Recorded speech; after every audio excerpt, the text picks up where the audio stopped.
Assalamualaikum warahmatullahi wabarakatuh.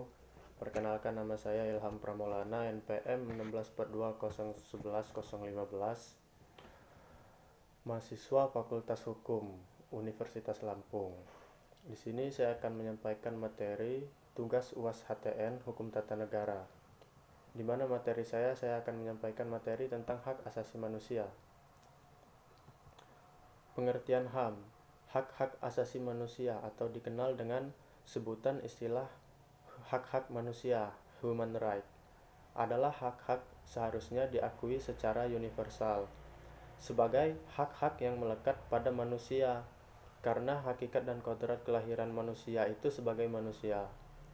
Dikatakan universal karena hak-hak ini dinyatakan sebagai bagian dari kemanusiaan setiap sosok manusia, tak peduli apapun itu warna kulitnya, rasnya, agamanya, sukunya, dan agamanya. Sementara itu dikatakan melekat karena hak-hak itu dimiliki siapapun yang manusia berkat kodrat kelahirannya sebagai manusia, dan bukan karena pemberian oleh suatu organisasi kekuasaan manapun. Dikatakan melekat itu pula lah, maka pada dasarnya hak-hak ini tidak sesat pun boleh dirampas atau dicabut. Terdapat beberapa terminologi mengenai sebutan hak asasi manusia. Yang biasa digunakan adalah yang pertama, satu, human right, yang kedua, fundamental right, yang ketiga, natural right, yang keempat, civil right, yang kelima adalah hak kodrati. Secara etimologis, hak asasi manusia terbentuk dari 3 kata, yaitu hak asasi manusia. 2 kata pertama, hak dan asasi, berasal dari bahasa Arab, sedangkan manusia berasal dari bahasa Indonesia. Kata hak terambil dari kata hakka, yahiku, hakun, yang berarti benar, nyata, pasti, tetap, dan wajib. Kata hakka dapat diartikan sebagai kewenangan atau kewajiban untuk melakukan sesuatu atau tidak melakukan sesuatu. Sedangkan asasi berasal dari kata akar asa, yausu, asasan, yang biasa diartikan sebagai membangun, mendirikan, meletakkan, atau dapat pula berarti asal ataupun pangkal, dasar dari segala sesuatu. Kata asasi diartikan sebagai segala sesuatu yang bersifat mendasar dan fundamental, yang selalu melekat pada objeknya. Dengan penjelasan tersebut, maka hak asasi manusia dalam bahasa Indonesia diartikan sebagai hak-hak yang mendasar daripada manusia. Berkaitan dengan HAM, sampai saat ini belum terdapat ketentuan pendapat yang baku mengenai pengertian HAM yang dapat diterima secara universal. Hal ini dapat terlihat dari banyak istilah pengertian definisi HAM yang diberikan oleh para sarjana. Kuncoro Purbo Pranoto mengartikan HAM sebagai hak-hak yang dimiliki manusia menurut kodratnya yang tidak dapat dipisahkan daripada hakikatnya, dan karena itu bersifat suci.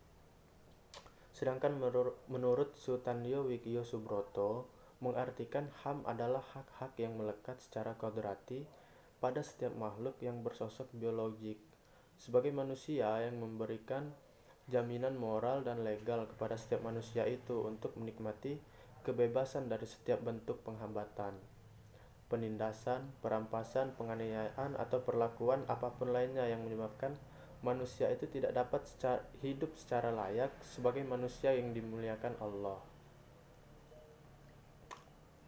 Menurut teori hukum internasional, berbasiskan kepada teori hukum alam menyebutkan bahwa HAM adalah hak yang melekat pada setiap umat manusia di dunia, diakui secara legal oleh seluruh umat manusia, sehingga hak tersebut tidak dapat dicabut, dihilangkan, atau dikurangi oleh sesiapapun dan dalam keadaan apapun. Karenanya, HAM tidak memerlukan pengakuan atau tindakan apapun dari orang-orang, individu, atau kelompok dan negara.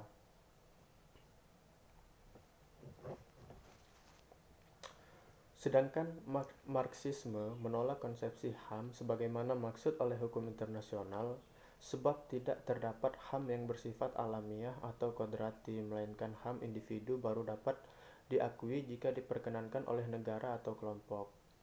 Karenanya, teori Marxis menggariskan bahwa HAM didapatkan dari negara dan tidak secara alami dimiliki oleh manusia berdasarkan atas kelahirannya.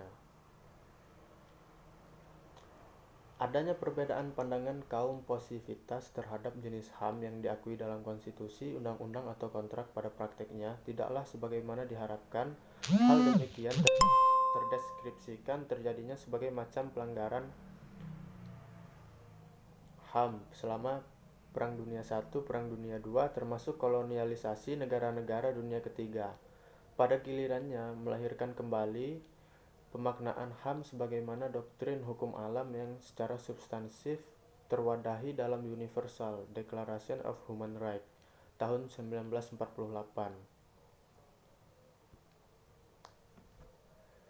Menurut Undang-Undang Nomor 39 Tahun 1999 tentang Hak Asasi Manusia, secara normatif, pilihan yang digunakan para legislator Indonesia sebagaimana terdapat dalam Pasal 1 Angka 1 Undang-Undang Nomor 39 Tahun 1999 tentang Hak Asasi Manusia mengartikan HAM sebagai seperangkat hak yang melekat pada hakikat dan keberadaan manusia sebagai makhluk Tuhan yang Maha Esa dan merupakan anugerahnya yang wajib dihormati, dijunjung tinggi dan dilindungi oleh